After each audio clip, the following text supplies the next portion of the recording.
This is the Scarcity Studios YouTube channel. Please don't forget to like, comment, share and subscribe. And our sponsors are Alpha Claims and Hire Birmingham, the leading and best accident management company. Get a replacement car anywhere in 1 hour. I really appreciate you joining me today, and I've got a lot of international news to catch up on. And I'm first covering some local news from Birmingham. 2 men have been jailed on the 2nd of July for a murder that happened back in 2019. A 23-year-old man who was walking down the road with his wife. They say Amaan Momand suffered one punch and one single blow when an argument spiralled out of control near shops on Alcester Road South in Maypole. So they say Kings Heath High Street, but then they say Maypole, and these are two different areas, so I'm confused. So I'm assuming it happened somewhere between Kings Heath High Street and Alcester Road. And they say this happened at around 4:30 PM on the 19th of September. Taylor and Taylor Pountney, who was 17 at the time, had taken exception to Mr Momand and his wife when they crossed the road in the inner city area, and they walked in front of their car. Racial abuse was shouted at Mr Momand's wife, and a confrontation started between Taylor Pountney and Mr Momand. He punched Mr Momand in the face and he fell over backwards onto the pavement.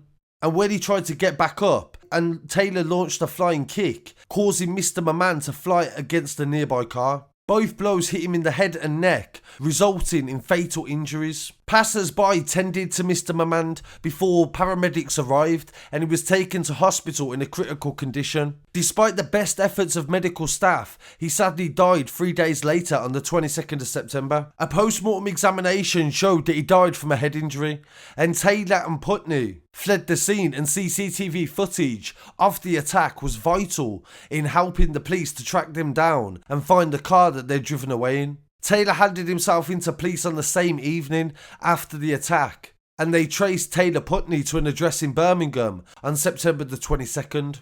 At a 2-week trial at Nottingham Crown Court, Pountney was found guilty, and he was now aged 18 and from the Yardley area, of manslaughter on Wednesday the 15th, and Taylor, 23, from Tidworth in Kings Heath, had pled guilty to manslaughter previously.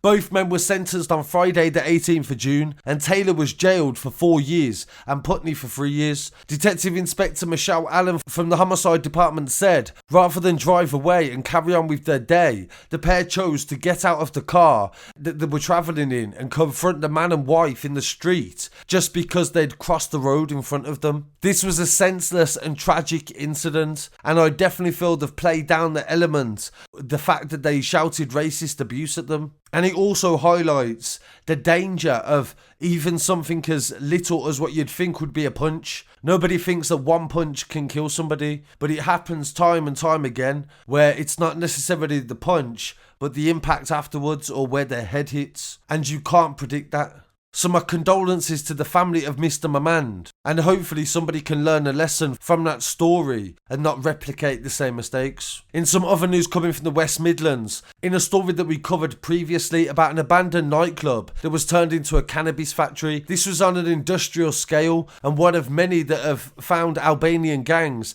being arrested and convicted. Today, Albanian gang that have been found guilty of running this cannabis factory. And there was one that I covered where a man even died when there was a fire inside one, and that highlighted the dangers of these cannabis factories if they're not set up correctly. The National Crime Agency said that 3 men have been jailed for running a cannabis farm in an abandoned nightclub in Coventry. The National Crime Agency officers, supported by colleagues from West Midlands Police, raided the property on Trinity Street on the 15th of October 2020. They had to smash through several reinforced doors in order to access the facility, and they found around 1,500 cannabis plants that were spread across 3 stories. NCA experts valued the haul at over £1 million, and they also found sophisticated planting, growing and irrigation equipment valued at around £150,000. The electricity supply at the property had been bypassed and was directly connected to the commercial supply from the street below. 3 men were arrested, Albanian nationals, Andy Canny, aged 24, and Adrian Lashar, who's 29, and a Vietnamese national, Cao Van Vu, who's 31 years old. Canny and Lashar attempted to hide on the roof of the building as the officers entered, and they were captured with the assistance of the West Midland Drone Unit. And this is new to cannabis factories as well, where they're turning up with drones in order to try to catch people in the actual buildings at the time. All three men admitted having paid people smugglers to assist them into entering into the UK illegally. The trio pleaded guilty to producing a controlled drug,